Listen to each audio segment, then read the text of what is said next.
Buenos días, chicos. Vamos a empezar entonces con la primera parte de ciencia, la invocación de Radha. Hay una beatitud y un poder más allá de nosotros mismos que viene en ayuda de aquellos que están preparados para recibirlo. Nos dirigimos respetuosamente hacia aquella beatitud, aquellas grandes fuentes de las cuales emanan incesantemente la fortaleza y la inspiración hacia todos los que estamos resueltos a abandonar el yo personal para desarrollarnos, aprender y compartir fraternalmente y sin reservas. Bueno, vamos a cerrar la parte de Besan de la conciencia antes de pasarnos al mindfulness, que sería como la parte más práctica para realizar esto. Entonces, había otros datos de Annie Besant que quiero tocar.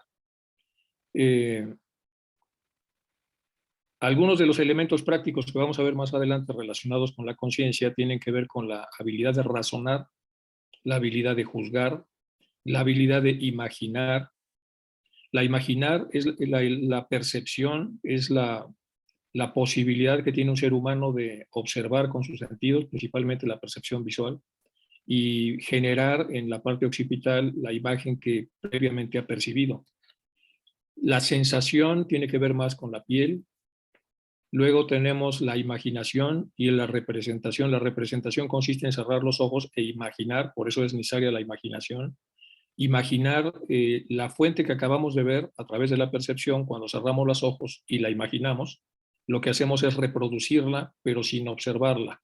Entonces, la representación es un proceso mental, tiene que ver con la conciencia y se basa en la imaginación. La imaginación es la producción mental de objetos o cosas. Luego tenemos los juicios, los razonamientos, eh, el, y, y en general un montón de funciones que tienen relación con la conciencia. Pero de todas esas funciones, que son funciones más bien pertenecientes a la parte baja de la mente, vamos a trabajar más para no perder una clase completa y hacerla una clase casi de psicología, sino empezar a hablar de las funciones más elevadas de la propia mente. Y la primera de estas funciones que tiene que ver con el trabajo mental, que está asociada del pensador ligeramente hacia arriba, es el discernimiento.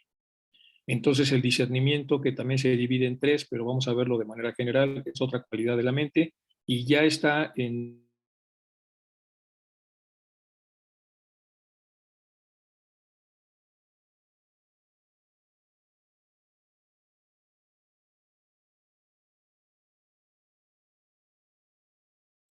Te quedaste mudo, Enrique.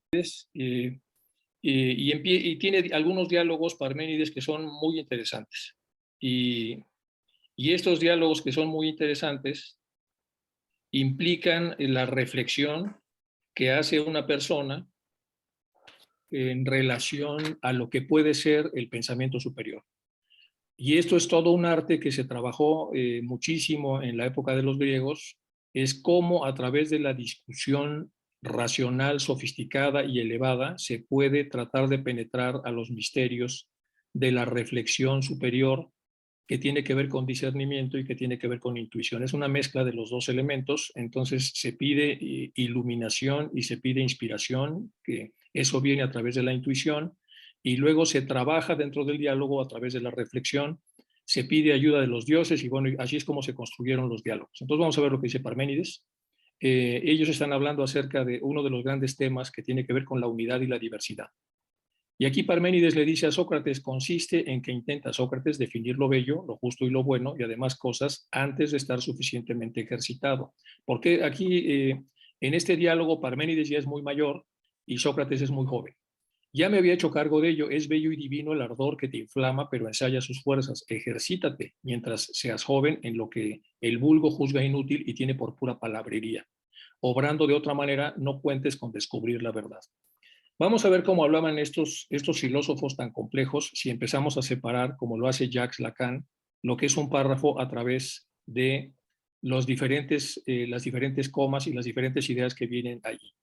Dice, el bello y divino ardor que te inflama. Ahí está hablando entonces de que Sócrates trae un ardor divino muy importante y está como deseoso de saber más filosofía. Pero ensaya tus fuerzas.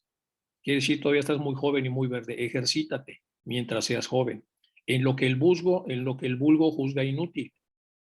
Aquí está hablando de que el vulgo normalmente no entra en este tipo de reflexiones y tiene por pura palabrería. El vulgo no nada más lo juzga inútil, sino además no cree en estas cosas. Obrando de otra manera, no cuentes con descubrir la verdad. Si decides no hacer esto que te digo, no cuentes con descubrir la verdad.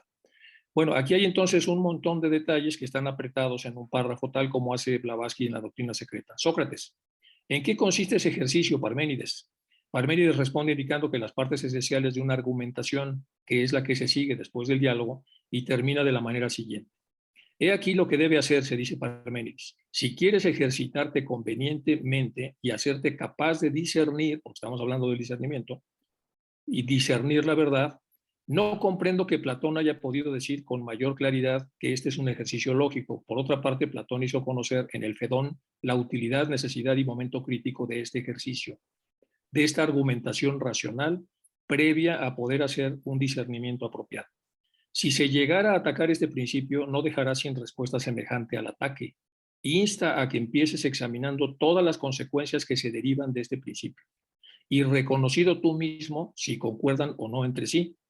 Y en la República, donde dice, por la segunda división del mundo inteligible, es preciso entender todo aquello que la facultad de pensar se apodera inmediatamente del poder de la dialéctica. Bueno, hay muchísima información acá, pero lo que quiero que veamos acá, porque vamos a entrar en una de las cualidades que tiene el discernimiento, es que lo que ya los griegos estaban proponiendo era que cada vez que se planteaba una cuestión habría que ver todas sus posibles interconexiones, todas las posibles reacciones de esto que se estaba haciendo, y estas reacciones cuando tocaban diferentes partes de la realidad, se discute si esto fuera así, ¿qué pasaría? Si fuera de esta otra manera, ¿qué pasaría? Si fuera de esta otra manera, ¿qué pasaría? Y después de ver todas las consecuencias que puede haber, se llega a la síntesis, por eso están poniendo abajo en el discernimiento. El discernimiento dialéctico, el sintético, entonces consiste en que una vez visto todo esto, la persona por intuición elige lo que es más relevante, más importante. En el aquí y ahora, ¿qué es lo más importante? Y entonces se hace un primer discernimiento que es el discernimiento parabólico, es decir, el discernimiento que no responde a la lógica. Parábola viene de paradoja, entonces no tiene que ver con la lógica. A veces sí, pero muy pocas veces sí. La mayor parte de las veces el discernimiento no va en ese sentido. Pero para poder discernir tenemos que ver todas las posibilidades. Para verlas tenemos que hacer un diálogo interno o un diálogo con otros. Y una vez tenidas en cuenta todas, entonces podemos ya discernir qué es lo más relevante y lo más importante.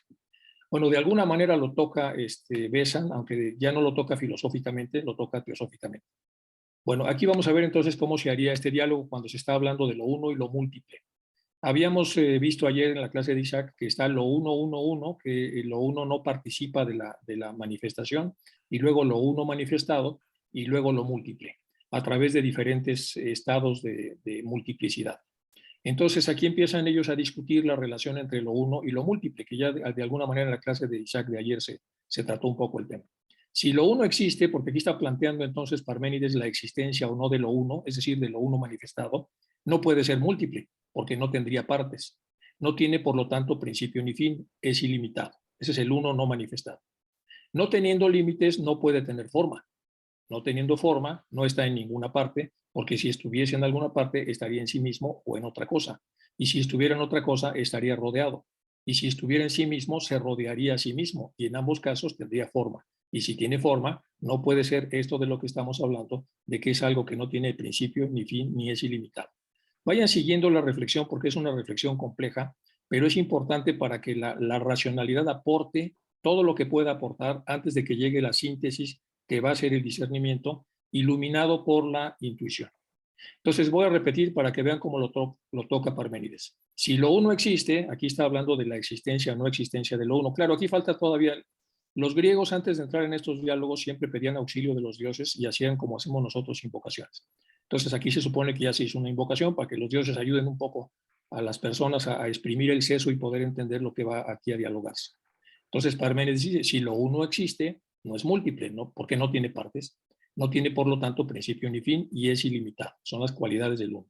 No teniendo límites no puede tener forma, porque todo lo que tiene forma tiene límites. No teniendo forma no está en ninguna parte, porque si estuviese en alguna parte estaría en sí mismo o en otra cosa, y si estuviera en otra cosa estaría rodeado. Y si estuviese en sí mismo, se rodearía a sí mismo y en ambos casos tendría forma, y si tiene forma, entonces ya no es ilimitado, es limitado. No estando en ninguna parte, no está en movimiento ni en reposo. El movimiento es, aquí tiene que ver con el tiempo, ¿se acuerdan que habíamos revisado ya el famoso tema del tiempo y el devenir, ¿cómo se llama? El movimiento. Entonces, estando en la unidad no hay movimiento ni puede haber reposo.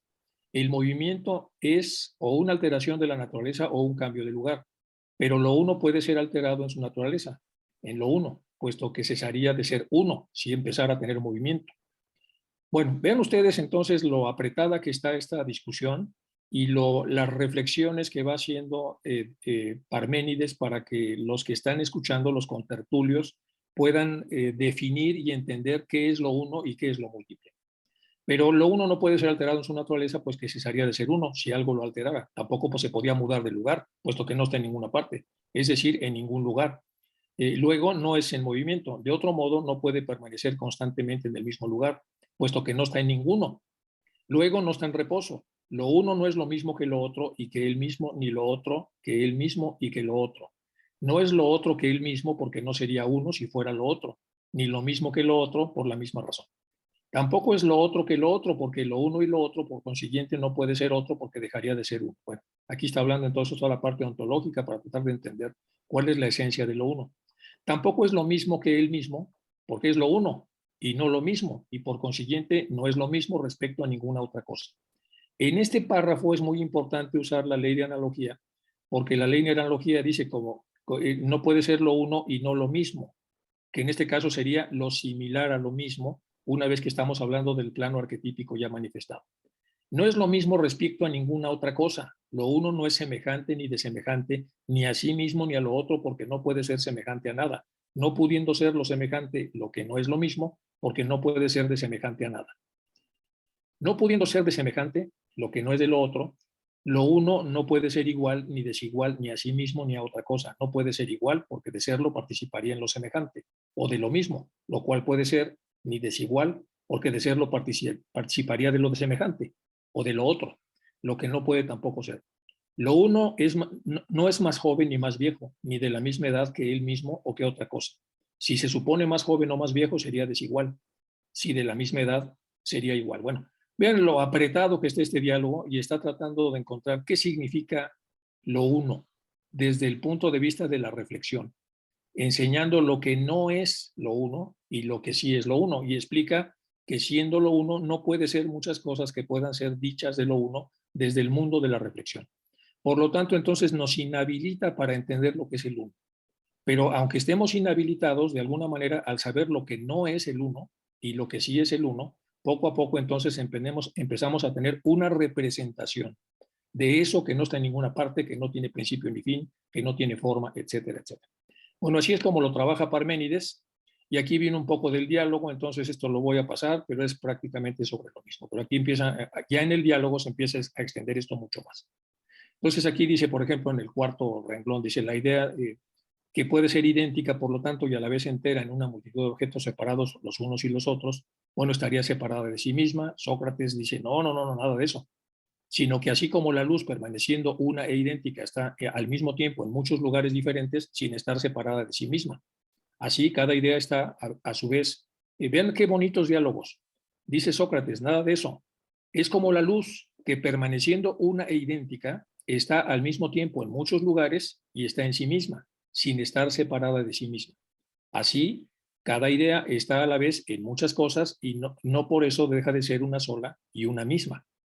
Y solo con esto ya podemos entonces reflexionar en lo que es la luz desde el punto de vista de la unidad máxima desde el plano de manifestación y la luz en la unidad mínima en el plano de la dispersión.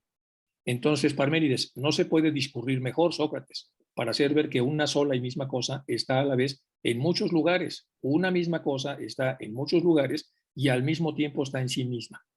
Lo cual es lo mismo que si extendida una tela sobre muchos hombres se dijese que estaba toda entera sobre muchos. ¿No es esto poco más o menos lo que concibes tú respecto al espíritu? Dice Sócrates, quizás. Parménides, ¿y estará en esa tela en toda entera sobre cada una o solamente sobre una parte? Sócrates dice, sobre una parte. Parménides, luego, Sócrates, las ideas mismas son divisibles, puesto que las cosas que participan de ellas solo participan de una parte de cada idea. Y la idea no está toda entera en toda cosa, sino una parte de la idea. Sócrates, parece que así es. Dirás, pues, Sócrates, que la idea siendo una se divide en efecto y que dividiéndose permanece una, de ninguna manera. Considera lo que vas a decir. Si divides la magnitud en sí y decides que cada una de las cosas grandes lo es a causa de una parte de la magnitud más pequeña que la magnitud en sí, ¿no sería esto un absurdo manifiesto? Bueno, y sigue el diálogo. Esto es para entonces tener una reflexión y un poco de gimnasia cerebral para poder entender entonces lo que es lo uno y lo múltiple. Y ahora nos pasamos a otra cosa. Aquí está en los años 90, esto es para apoyar lo que está diciendo Annie Besant en su libro de la conciencia.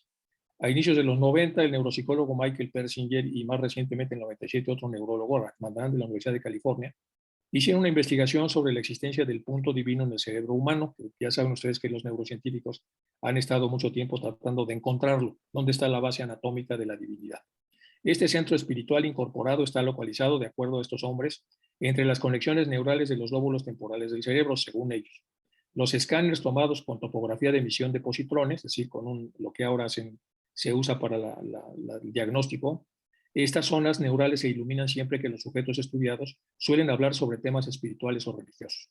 Como verán, a la hora de hablar del discernimiento que hacían los griegos, aquí la pregunta es, ¿acaso el que se iluminen estas áreas cuando alguien habla de espiritualidad significa que la espiritualidad se está activando? O más bien lo que pasa es que estas zonas se activan cuando la gente está verbalizando la palabra espiritualidad y es la palabra y no la espiritualidad la que activa estas cosas. Vean cómo es tan importante que veamos entonces el sistema de diálogo de los presocráticos y sobre todo de los diálogos que ya tenemos con Platón para poder entender cómo, para poder discurrir cuando las cosas están mal planteadas. No podemos generalizar que esta sea la parte divina del cerebro humano solamente porque se activa eléctricamente cuando la persona habla de cuestiones de espiritualidad.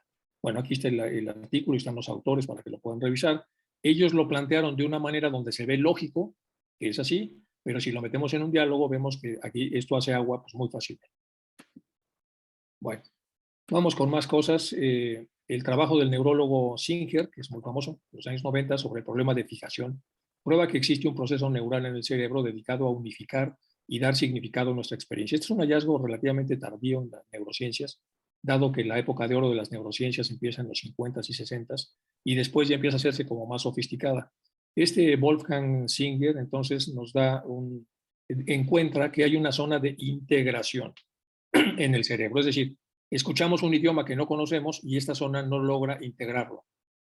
Poco a poco empezamos a aprender de los ladrillos y de cómo se mezclan los ladrillos y el que aprende un idioma, entonces su reto es aprender a integrar los sonidos. Y una vez integrados puede trabajar con ellos. Y si trabaja con ellos ya puede empezar a comprender lo que se dice en esa lengua. Antes del trabajo de Singer sobre las oscilaciones neurales unificadoras y sincrónicas a lo largo y ancho del cerebro, los neurólogos y científicos cognitivos solo reconocían formas de organización cerebral neural. Una de estas formas, la de conexiones neurales, en la serie de base nuestro, los tractos neurales conectados seriamente permiten que el cerebro acate normas. Eso hace esta parte. Piense lógica y racionalmente, paso a paso. La segunda forma de red de organización neural, los grupos de cientos de miles de neuronas están conectadas al azar con otros grupos igualmente enormes. Estas redes son la base de nuestra inteligencia emocional y de la inteligencia en general. Y nuestro IQ, nuestra inteligencia impulsada por emociones, reconocedora de pautas y creadora de hábitos. Existen tanto los ordenadores seriales como paralelos y bueno, esto se ha usado también para las ciencias de computación. Y aquí está un poco de quién es este señor, el famoso Singer, y qué es lo que hace. Y aquí está el otro de la teoría diferente a este respecto. Vamos a brincar y entonces estas cosas que está diciendo la zona de integración ya la comenta Annie Besant 100 años antes, bueno, 90 años antes en el libro de la conciencia. Aquí tenemos otro que es un neurólogo y antropólogo biólogo de la Universidad de Harvard. Publicó en el 97 de Symbiotic Species. Demuestra que el lenguaje es una actividad excepcionalmente humana, esencialmente simbólica y centrada en el significado. Esto ya se sabía desde Broca, desde el 57, pero bueno, ya saben que hay muchos refritos en la ciencia. Ningún ordenador existente ni los simios más inteligentes pueden usar lenguaje porque carecen del lóbulo frontal para lidiar con los significados. Esto sí es novedoso porque en la época de Broca, todo lo que tiene que ver con lenguaje estaba asociado a otros sistemas del cerebro, a la zona 41, 42 y 22, que pertenecen más al lóbulo temporal que al lóbulo frontal. Entonces, aquí está hablando del lóbulo frontal, que es donde está el pensamiento. Y por lo tanto, está hablando de la integración. Este libro demostrará que todo el programa de investigación de este señor sobre la evolución de la imaginación simbólica y su correspondiente papel en el cerebro y en la evolución social, sostiene, etcétera, etcétera. Bueno, la idea es que como que las neurociencias están tocando el tope. Lo que sigue de este tope es ya el ocultista. Y están en el tope y en el tope y esforzándose para que a través del tope puedan explicarse otro tipo de fenómenos. Pero como están en ese techo y el techo no da para explicar los otros fenómenos, entonces continuamente chocan con este tope. Con la excepción de algunos de los que han leído teosofía. Y los que han leído teosofía entonces pueden brincar el tope y empezar a hablar de aquellas cosas que no pueden percibirse en el plano de manifestación en el que estamos, pero que pueden admitirse en el sentido de que podemos ver los efectos de estas cosas. Y aquí la teoría cuántica del universo y todos los componentes no son más que energías en diferentes grados de excitación, cosa que ya se ha estado revisando. Más cosas relacionadas con los hallazgos de Besant asociadas a la neurociencia. El tálamo es una estructura muy interesante que está en el centro del cerebro. Aquí el cerebro todavía no se divide en dos, porque ven que hay a partir de este momento hay dos lóbulos cerebrales, el derecho y el izquierdo, pero hay una parte central. Y en esta parte central que tenemos el bulbo, el puente y el mesencéfalo, después tenemos el diencéfalo que está aquí, etc. La circunvolución del cíngulo y ya lo que son los dos hemisferios cerebrales. En esta parte del medio, donde está el tálamo, entonces el tálamo está situado en la parte anterior del encéfalo. Se ocupa principalmente de las sensaciones entrantes, pero algunas de sus partes también lidian con emociones y movimientos. Está presente en los vertebrados inferiores, peces y reptiles. En los seres humanos el tálamo está encima de la médula espinal, rodeado y envuelto por los pliegues de la corteza cerebral de más reciente evolución, es decir, la que se considera más lejana desde el punto de vista evolutivo. De modo que se encuentra en el centro exacto del cerebro y es una especie de estación repetidora o centralita. Dicen estos biólogos neurocientíficos, le llaman a esta corteza cerebral, le llaman el paleocórtex, como si fuera paleolítica. Y este paleocórtex, al principio en los animales y en los mamíferos, era liso. Y es en la corteza cerebral que tiene 6 capas, en donde se hace todo el proceso de reflexión compleja. Y entonces en los cerebros, cuando están apenas como empezando a desarrollarse, según los neurólogos, los neuroanatomistas, estos neurofisiólogos, uno en especial que ya conoce, que fue amigo nuestro, que ya falleció, que Oscar Díez, que trabajó muy de cerca con grandes neurocientíficos. Él había sido alumno de ellos y fue amigo de ellos mucho tiempo y nos compartió cuando estábamos los dos trabajando en esta universidad un montón de literatura de ellos. Y entonces en esta literatura pues, había muchos de estos hallazgos. Entonces el paleocórtex es de un cerebro que recién se está especializando. Cuando empieza a crecer el cerebro, pero no el cráneo, para tener más disco duro sin que el cráneo crezca, porque no teníamos una cabeza enorme, lo que pasa es que se empieza a arrugar el cerebro. Y esas arrugas se llaman circunvoluciones. Y hay circunvoluciones entonces pequeñas o leves, y luego hay circunvoluciones medias y circunvoluciones profundas o grandes. Mientras más información procese esa parte de la corteza, entonces la circunvolución es más grande. Cuando lo que se va a procesar es muchísimo más complejo, la circunvolución se mete tanto al cerebro que hace un verdadero hoyo, y a eso ya se le llama una cisura. Entonces tenemos cerebros lisencéfalos y girencéfalos. Los girencéfalos tenemos giros superficiales, medios y profundos, y los cerebros más sofisticados, el del delfín y el del hombre, tiene además circunvoluciones. Y las circunvoluciones más importantes, las cisuras, que así se le llaman, estas cisuras, las cisuras más importantes en el hombre son la cisura de Silvio, la de Rolando y la calcarina en la parte de atrás. Y están asociados o relacionados o cercanos a todas estas funciones superiores. Pero ese es el tope, ya no vamos más allá. El cerebro no va a crecer más y si crece más hará más circunvoluciones. Nunca el hombre del futuro va a tener un cráneo enorme. El cráneo es el mismo, lo que cambia es el cerebro a través de sus propios surcos.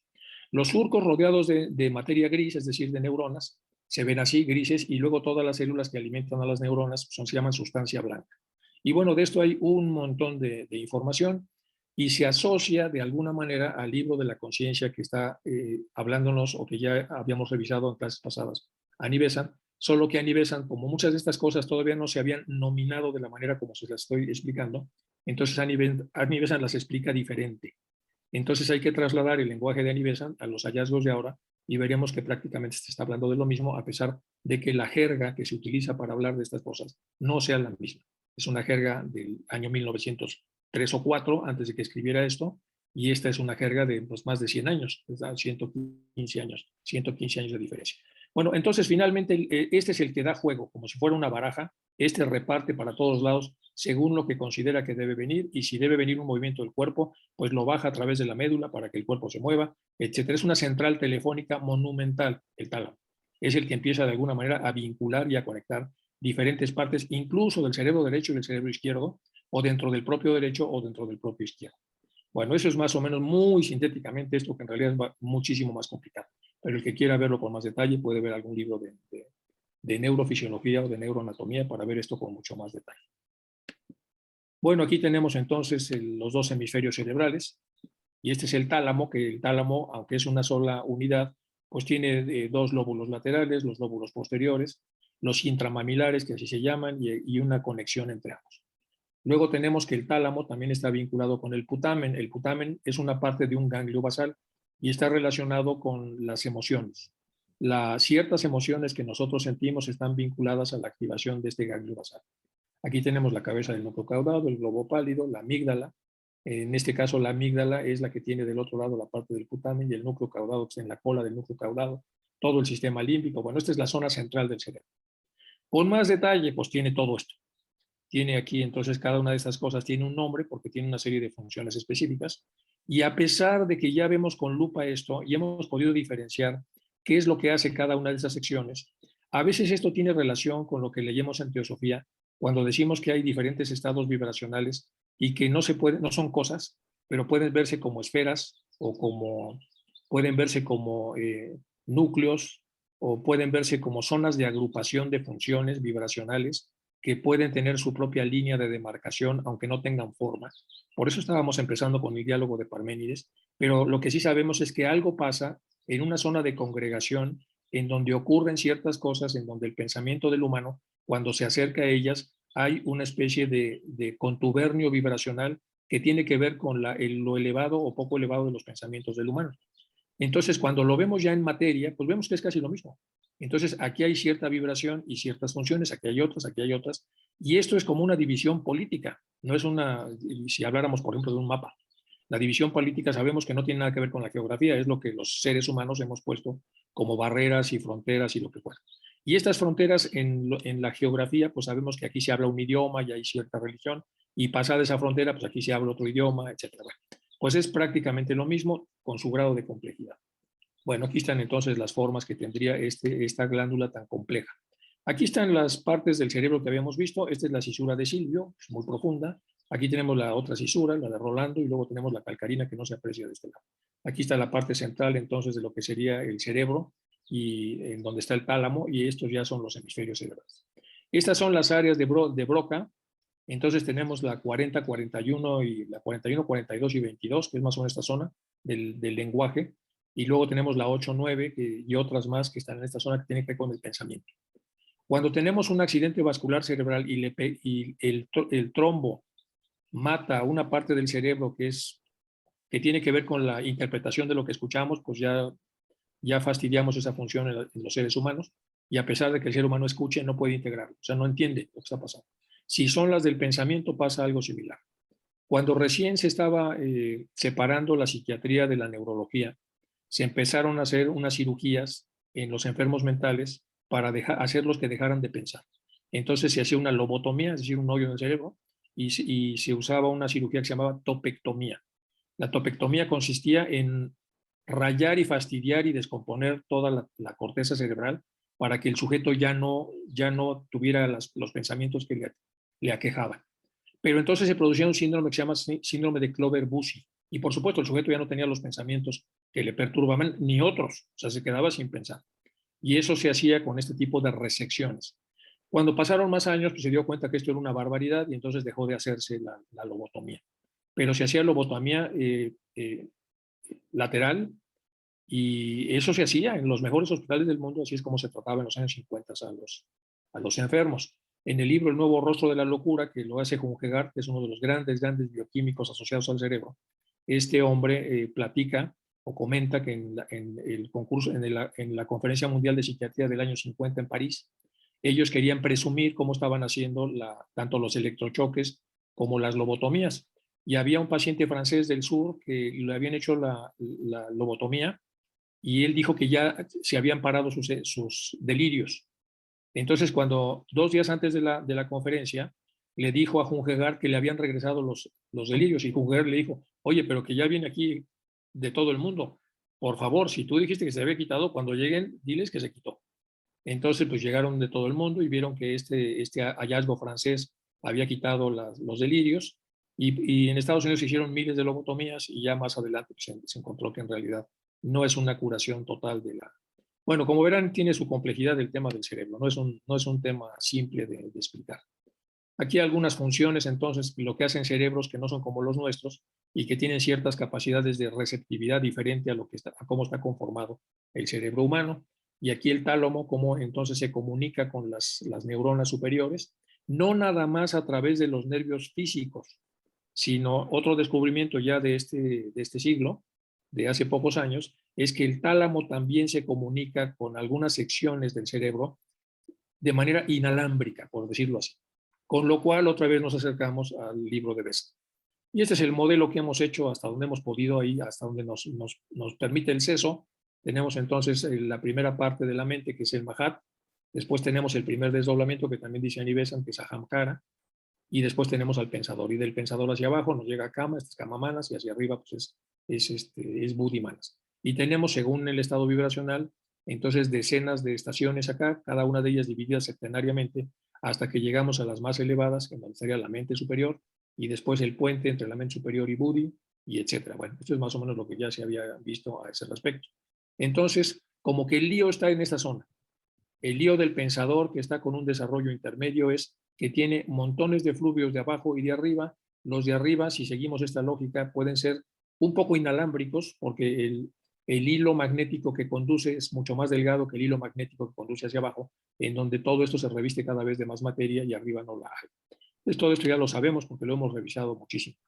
Aquí tenemos entonces, ya nos pasamos a Bessan otra vez, las riendas como mente. Para escribir una obra semejante a la doctrina secreta, debo mantener mi mente orientada en este sentido, decía HPB. Día tras día, ella debe permanecer ahí sentada, escribiendo durante largas y largas y largas horas, porque era muy complejo para esa época hablar con las palabras apropiadas de lo que ella quería explicar. El alma, o sea, el hombre propiamente dicho, esto es de Annie Besant, es el intelecto humano, el eslabón entre el espíritu divino del hombre y su personalidad inferior, que está aquí abajo. Es el ego del individuo, es decir, es un gran puente. El yo que se desarrolla por medio de la evolución, en el lenguaje teosófico, es el manas, el pensador. La mente es la energía de este que está obrando dentro de las limitaciones del cerebro físico. Por eso en las transacciones de la Logia Blavatsky, ¿se acuerdan ustedes de las últimas clases que da HPB?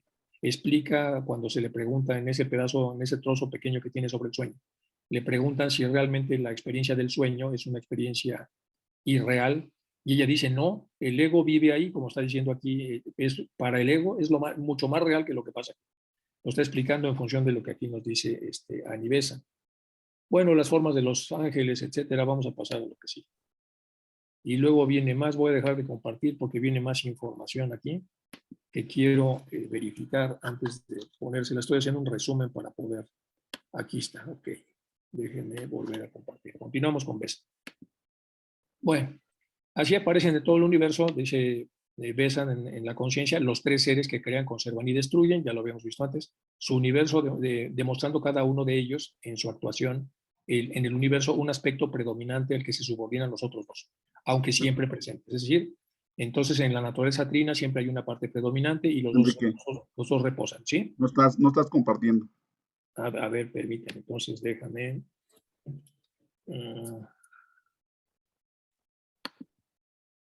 Compartir pantalla.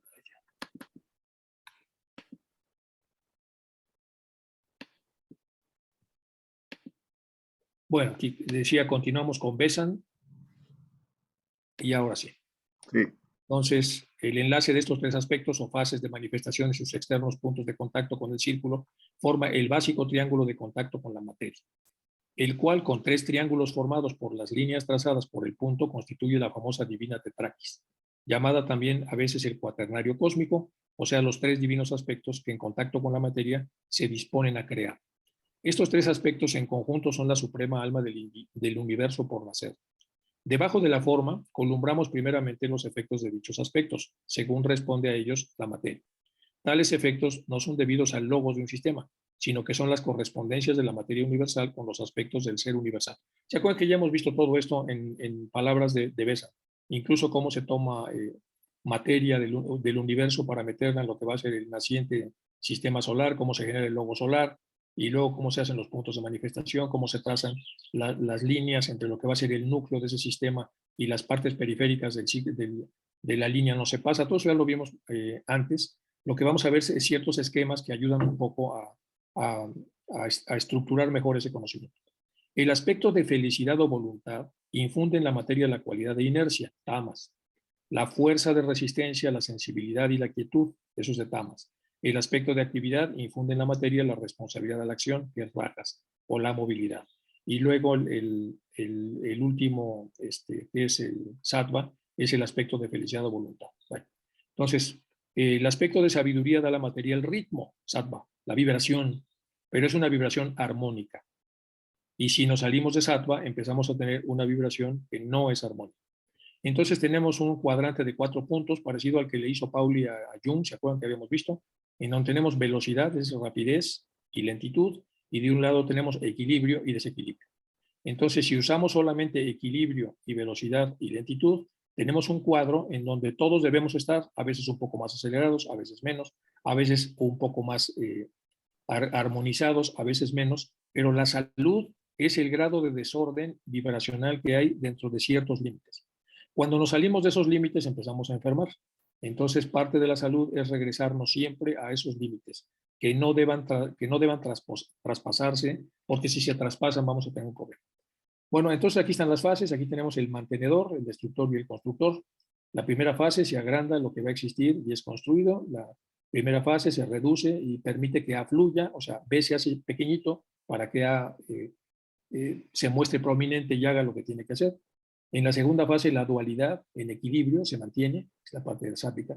La tercera fase ahora le toca a B predominar y en la tercera fase A le toca comprimirse, y esto visto en el yin yang pues es lo mismo. Se va entonces, es un movimiento armónico en donde cada una de las partes va teniendo su espacio y luego se reduce y se duerme mientras la otra tiene el suyo, pero dormido no quiere decir que esté inactivo, quiere decir que ahí está. O sea, no es que no esté, sino está, y entonces así es como se van moviendo las cosas. Bueno, aquí tenemos entonces la creación A con A', que sería esta. Luego tenemos entonces los temas de quietud y resistencia, rajas, acción con movilidad, ritmos, satma, vibración. Y en la parte está creación, mantenimiento y destrucción. Y entonces, si logramos tener una inercia apropiada dentro de ese cuadro, podemos encontrar primero desarrollo interior y después las gemas preciosas del desarrollo interior, que sería la felicidad verdadera, etcétera. Cuando vamos hacia abajo, porque tomamos malas decisiones, pensamos de una manera inapropiada, pues vamos entonces a hacer una preponderancia de la fase de destrucción sobre el sistema o la fase de desarmonía. Bueno, eso es más o menos lo que podría ejemplificarse respecto a lo que está aquí comentando Bessa. Entonces, Bessa, cuando nos habla del pensamiento, ahora nos habla de las implicaciones, tal como hacía, como ya lo había hecho Parménides, nos empieza a decir, bueno, esto tiene, a ver, que tiene muchas implicaciones. Pensar mal, pensar bien, hacer las cosas bien, hacerlas mal. Por eso conviene, como dice Parménides, que ya sabía esto, conviene que discurrir perfectamente bien las consecuencias y después de verlas discernir en dónde nos vamos a meter, porque obviamente vamos a tener problemas si no lo hacemos de una manera apropiada. El logos, todavía no el primero, puesto que no hay un segundo, aparece como un punto que irradia una esfera de materia trazada a su alrededor como un campo del futuro universo, y fulgurando cual verdadera montaña de luz, según dice Manú, aunque la luz tan solo visible en los planos espirituales. Es decir, para nosotros esa luz se ve, vemos negro, porque no tenemos activado nada que pueda definirla o mostrárnosla como luz, pero se supone que es una luz infinitamente brillante. A esta gran esfera se le ha llamado sustancia primaria, y ese logos condicionado por sí mismo, inseparable de cada punto de la materia que se apropió para su universo.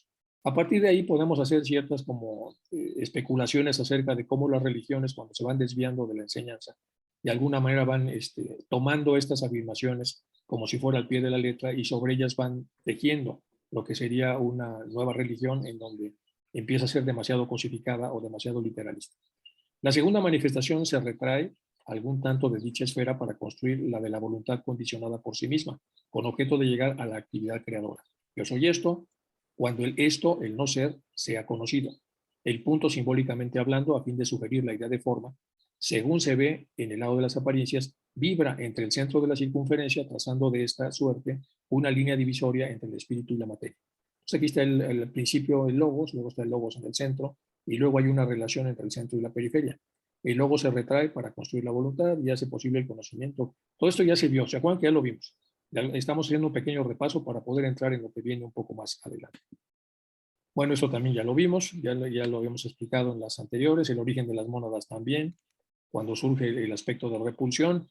No quiero repetirlo para que no perdamos tiempo con esto que ya se vio, pero sí entrar en la preparación del campus y en la formación del átomo. Esto ya lo vimos poco.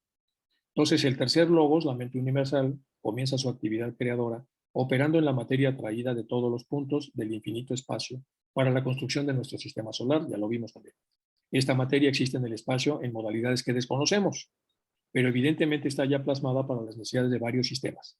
Nos enseñó HPV que los subplanos atómicos de nuestros planos constituyen el primer plano cósmico, o sea, el de hasta abajo.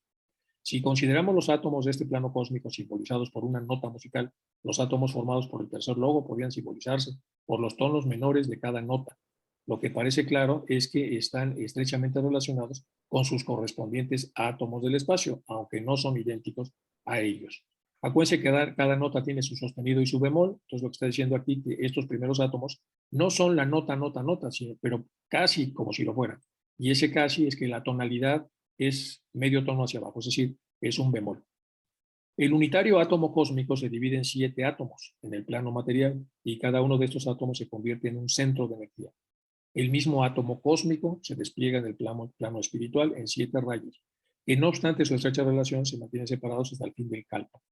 Y ya saben que es una cantidad impresionantemente larga de años. Fuera de los límites del universo, asume esta materia un peculiar estado, pues sus 3 cualidades, inercia, movilidad y ritmo, se equilibran recíprocamente, como ya lo vimos. Primero es el momento de uno, el momento del otro y el momento del tercero. Bueno, toda esta información ayudó mucho, se supone, a Isaac Asimov a escribir una novela que le dio el premio Nebula, que es de los grandes premios de ciencia ficción. Se llaman Los propios dioses. Y en los propios dioses hay naturalezas trinas, incluso en los seres físicos, que tendrían que hacer el amor porque había unos de consistencia gaseosa, líquida y sólida. Y así por el estilo. Es una obra muy sofisticada, muy compleja y muy premiada. Su obra más conocida es Fundación Imperio y Segunda Fundación. Los 3 libros, es enorme. Es un libro para leerlos muy, muy hermoso, donde hace todo un sistema de cómo sería el cosmos en el futuro si es que la humanidad pudiera persistir. Y luego tiene ese que le estoy recomendando ahora de los propios dioses. Bueno, vamos a pasar a lo que sigue. La formación del átomo tiene 3 etapas. En la primera se fija el límite en el que vibrará, ya lo vimos también, la animante vida del logos del átomo. ¿Se acuerdan? Que habíamos visto varias cosas de estas, pero unas no las habíamos visto. Habíamos visto entonces que necesita todos los ejes en forma de cristales para poder entender que esto es lo más parecido a cómo se forma el átomo. Entonces, en la segunda etapa, de longitud, vamos a ver, los logos en el átomo. Esta, ya veamos todo completo. La formación del átomo tiene 3 etapas. En la primera se fija el límite en el que vibrará la animante vida de logos del átomo. Es decir, hay átomos para diferentes vibraciones. Esta delimitación de la longitud de onda vibratoria se denomina técnicamente la divina medida. Ya lo habíamos visto, ¿se acuerdan? Que da a los átomos de un plano su distintiva peculiaridad. Tú eres un átomo para estas vibraciones, tú eres un átomo para vibraciones más superiores, tú eres un átomo para más, como pasa en lo externo, que ya habíamos visto incluso en la parte de Parménides. Y entonces cada pensamiento de alguna manera puede hollar, de alguna manera puede entrar en estos círculos de átomos que ya vibran en determinadas formas. La segunda etapa, el logos de conformidad con esta divina medida, señala las líneas que determinan la configuración del propio átomo. Estos ejes fundamentales de desarrollo y la relación angular entre estos ejes, todo lo cual determina la forma del átomo en paridad con la del correspondiente átomo cósmico. Entonces, aquí se van a hacer varios ángulos para poder calcular la formación. Vamos a leer otra vez para que quede claro. La segunda etapa, el logos de conformidad con esta divina medida que ya vimos el estado vibracional diferente de cada átomo. Los ejes fundamentales, señala las líneas que determinan la configuración, o sea, cómo se va a configurar esto que va a vibrar de determinada manera. Para poder vibrar como queremos que vibre o como quiere, como quiere el uno que vibre, entonces tiene que hacerse un átomo ad hoc para esta vibración.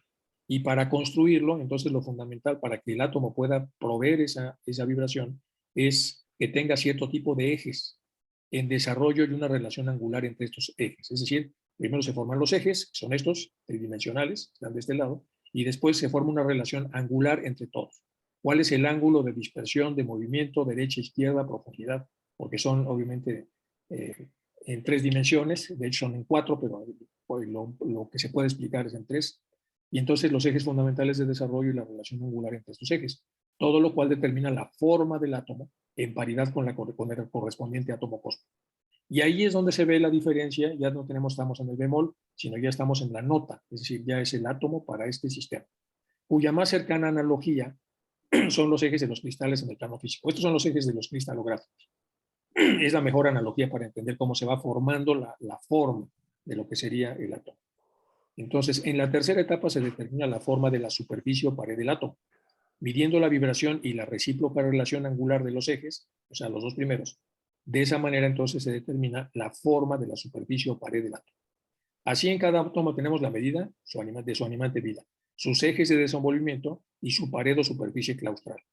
Es decir, cuál es la línea no se pasa del pobre átomo dentro del cual todas las particularidades longitudinales que hay aquí van a ocurrir sin que se salga de sus órbitas. El tercer logo crea 5 clases de dichos átomos, cuyas 5 distintas medidas entrañan 5 vibraciones diferentes, que en realidad son muchas más, pero en grosso modo es así, y cada clase se constituye la base material de cada plano. No obstante su diversidad de objetos, cada plano tiene su fundamental tipo de átomo, al que el último término puede reducirse a todos los objetos del plano. Es decir, hay un átomo germinativo primario, y de ese átomo toda una cantidad y una pléyade enorme de átomos que de alguna manera son hijos de este átomo y por lo tanto de ese nivel de vibración, de esa superficie angular y de esa limitación claustral. Ahora, luego viene el tema de por qué las órbitas son angularmente elípticas y no totalmente redondas. Y aquí hay varias especificaciones que podemos hacer. Si solamente el átomo fuera físico, pues bastaría con este punto y tendríamos estas medidas angulares, pues no tendrían mucho sentido.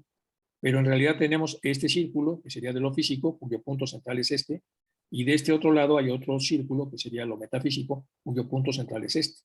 Y entonces, a la hora de construir una relación entre estos dos, lo que tenemos es una elipse. Y esto se responde de esta manera.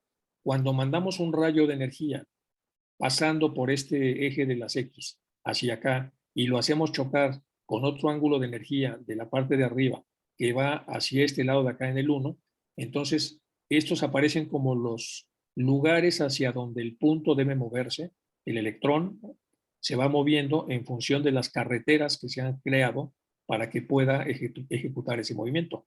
Y las carreteras se van formando a través de la intersección de puntos dentro de este sistema claustral. Y en el sistema claustral aparecen todas las partes de la carretera y lo que hace el electrón es irla siguiendo. Y ya en las partículas subatómicas, se acuerdan que algunas aparecen aquí y desaparecen, pero bueno, esos son otros temas que también ya hemos visto en otras clases cuando estábamos hablando de física cuántica. Esto viene muy simplificado, pero aquí estamos hablando de millones de espacios que el que va a hacer el recorrido de aparecer y desaparecer empieza a recorrer hasta que va terminando su órbita. Bueno, eso es más o menos para entrarle más o menos a lo que está diciendo Anibesan para poder entender un poco acerca de cómo se forma el átomo. Aquí tenemos entonces, para explicarlo de otra manera, la inteligencia divina, espíritu materia. ¿Por qué espíritu materia? Porque se recoge la materia del cosmos, se integra a un espacio, lo primero que hace es una línea divisoria, un espacio no se pasa, y estos átomos van a subir una serie de modificaciones para adecuarlos a lo que va a ser este espacio donde está el espíritu, y luego viene aquí la generación del espacio a ser ocupado por la masa, y esto forma una cuerda. La cuerda es, como la línea no se pasa, esférica, no plana como se ve aquí. Entonces, materia, espíritu, prakriti se mueve y ocupa el espacio dado por las coordenadas, que han sido dadas por las propias cuerdas. Estas son las cuerdas, entre otras cosas, y hay estas cuerdas que tienen que ver con la dirección, y hay otras cuerdas que tienen que ver con la interacción del átomo con sus pares. Y otras cuerdas más de estos pares sobre las unidades formadas que tienen que ver con el todo del no se pasa, y otras cuerdas más que tienen que ver con esto y con lo que serían ya las cuerdas de todo el universo, O sea, hay avenidas por todos lados, avenidas magnéticas. Entonces el espíritu, el paraclete, y luego finalmente vienen las formas. Y esto es como una telaraña. Aquí está, que no es una telaraña, porque esto está pasando en un plano tetradimensional y aquí solo estamos viendo un plano bidimensional. Hay una parte curiosa de Junquegar cuando estaban trabajando con el LSD, se dieron cuenta que el ácido lisérgico en su 25ª manipulación química producía efectos, ya saben, alucinógenos. Entonces se llama LSD-25, luego empezaron a consumirlo pues, los drogadictos. Y este Junquegar quiso ver qué pasaba si una araña le daba un LSD-25. Entonces empezó a ver qué hacían las arañas. Las arañas capturan una mosca, se acercan a ella, la envuelven y luego le inyectan ácido fumárico para licuan la parte interna de la mosca y luego absorben lo que se licuó, todavía con la mosca semiviva, y así pues, es como se alimenta la araña con todo el beneficio que hace de cazar insectos. Entonces puso una mosca porque no sabía este tema, la puso muerta con LSD y pues la araña se llamaba Eloísa. Y Eloísa no ni la fumaba, estaba ahí la araña, pero no le hacía caso. Hasta que se dio cuenta que tenía que estar viva, entonces agarró una mosca viva, le puso LSD, se le murió, agarró otra mosca, le puso menos LSD, y bueno, al final la puso ahí viva.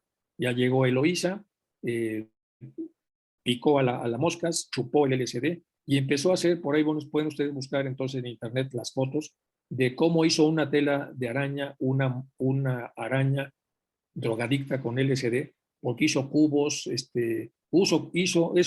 una tela, hagan de cuenta una pintura casi de una pintura cubista.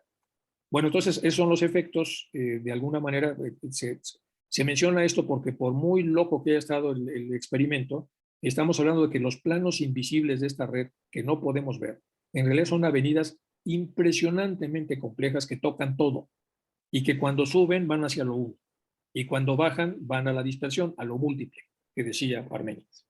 Bueno, esto es un poco la explicación que ya habíamos visto acerca de cómo se hace la 6 y 7, 5 y 6, tienen una partícula en movimiento entre ambos sitios, o locas, hay una cuerda U, que es la onda o trayecto, y entonces así es como se va formando la ruta que debe seguir el electrón. Bueno, aquí algunas cosas que hay bidimensionales para explicar esto, pero bueno, no es Ahora vamos más con lo mismo de lo uno y lo múltiple y tratar de entender un poco cómo ocurre esta multiplicidad de puntos. Y un ejemplo es el ojo humano. El ojo humano, toda esta es la retina, y entonces la retina recoge la luz que pasa a través del cristalino. Aquí tenemos la córnea en la parte superficial, y luego tenemos la pupila. La pupila se abre como un lente de fotografía, deja penetrar la luz y es fotorreactiva. Cuando hay mucha luz se cierra, cuando hay poca luz se abre, como las cámaras.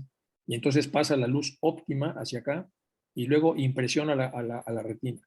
La retina toma la información, estos son entonces los conos de la retina, las células, toman la información a base de puntos, como habíamos visto ahí del átomo, recogen esta información, si se puede decir que la hacen numérica, y se van hacia el nervio óptico, que se va a dividir en dos, tiene dos mitades, nasales y temporales, cada ojo, y de ahí se van por la radiación genículo-calcarina hasta que finalmente llegan al occipital, y ahí se integran todos los puntos, hasta estos puntos al reintegrarse, hay un pintor ahí que da la forma que el ojo vio, para que nosotros podamos procesar una forma que ha sido recogida a través de millones de impactos sobre la retina.